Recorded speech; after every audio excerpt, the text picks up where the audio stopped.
Hello, Antioch Church. I want to start by simply saying that I miss you all. I'm so grateful for our modern technology and all the ways in which we are able to interact at a virtual level.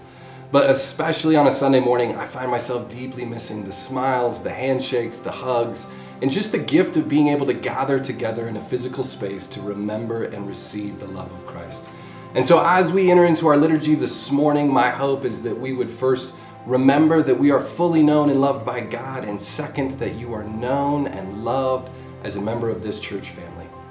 Now, despite our inability to gather together, I do believe there is so much good that is being formed in us through this experience, and the invitation I extend to us all is to pause for a moment and consider the ways in which God is continuing to extend His grace, mercy, and love in the midst of the present circumstances.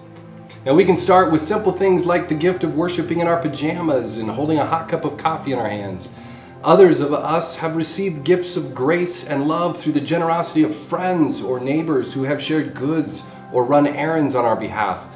The reality is that we believe in a God who is faithfully present in the midst of all circumstances and promises to extend His grace even in the midst of crisis and chaos. So how is He extending His grace to us, to our families, to our friends, to our neighbors? And maybe follow that up with the question, how is God inviting us to be an extension of His grace in the midst of the present reality? We are the body of Christ, the extension of His love on earth here and now. And as we prepare to worship, I pray we are both able to receive the grace of Christ in our midst, and also pay attention to the ways in which we are being invited to extend the grace of Christ beyond ourselves. Grace and peace, Antioch.